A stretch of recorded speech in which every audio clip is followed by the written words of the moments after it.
Hello friend, welcome to Shamsi kitchen. Shamsi কিচেনের সবাইকে আরও একবার স্বাগত জানাই। আপনারা কেমন আছেন বন্ধুরা? আশা করি ভালো আছেন, সুস্থ আছেন। আমি আজকে পাকা আমের আইসক্রিম এবং ম্যাঙ্গো আইসক্রিম আপনাদের দেখাবো। ভিডিওটা শেষ পর্যন্ত দেখতে থাকেন, আশা করি আপনাদের ভালো লাগবে। এই দেখুন, অনেক সুন্দর করে আমি পাকা আমের আইসক্রিম বানিয়েছি। যা গরম পড়েছে, সব ছোট বাচ্চারাও খাবে, বড় মানুষও খাবে।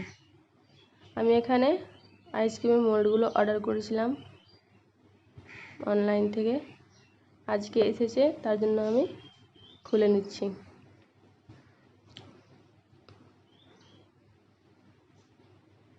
এইভাবে আমি প্যাকটা খুলে নিলাম। এই দেখেন কত সুন্দর, কিন্তু একটু ছোট চলে এসেছে সাইজটা। এখানে আমি 4টা পাকা আম নিয়েছি ভালো দেখে। এবার আমি এইভাবে ছিলে নেব, একটা একটা করে আমি এইভাবে ছিলে নেব সুন্দর করে।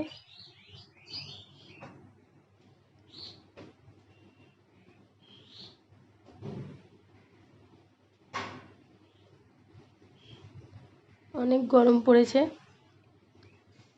তার জন্য আমি আজকে আইসক্রিম বানাতে লেগেছি। এইভাবে প্রত্যেকটা আম আমি একইভাবে ছিলে নিব।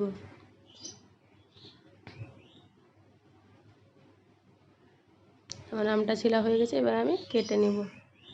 এইভাবে ছোট ছোট পিস করে কেটে নেব, আর আঁটিটা আমি রেখে দেব। এইভাবে ছোট ছোট করে পিস করে নেব। এবার আমি একটা মিক্সির জার নিয়েছি, জারের মধ্যে আমটাকে ভরে দিয়েছি, আর এখানে স্বাদ মতন চিনি নিয়েছি। আপনাদের যেমন থাকবে তেমন দেবেন।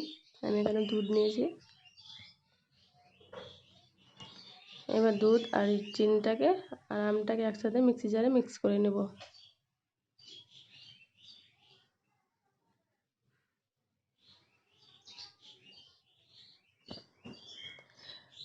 হয়ে গেছে আমার এটা। এবার আমি একটা বাটিতে করে ঢেলে নেব। এখানে ছাকনার মাধ্যমে আমি ছেঁকে নেব। এবার একটা চামচ দিয়ে আমি এভাবে নেড়ে নেব। যেটা গোটাটা ছিল আমি ফেলে দিলাম, বাদ বাকিটা আমি নিয়ে নিলাম। এবার আমি এইভাবে মোল্ডগুলোতে ঢেলে নেব।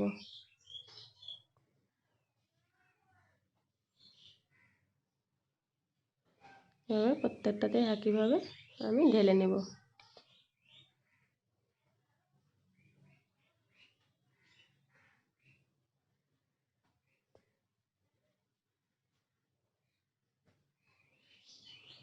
এখানে আমার 5টা হলো, 3টা ফাঁকা থাকলো।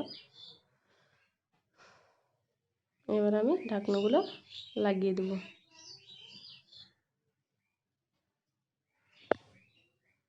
আমি বেশি আমি করলাম না, 5টা করলাম। এবার আমি এটা ফ্রিজের মধ্যে 8 থেকে 10 ঘন্টা রেখে দেব। দেখেন 10 ঘন্টা পর ফিরে আসলাম, কত সুন্দর হয়েছে, খেতে অনেক সুন্দর লাগবে। আপনারা বাড়িতে একবার ট্রাই করে দেখবেন, অনেক সুন্দর হয়েছে। যদি আপনাদের ভিডিওটা ভালো লাগে তাহলে লাইক, কমেন্ট, শেয়ার করুন এবং সাবস্ক্রাইব করবেন।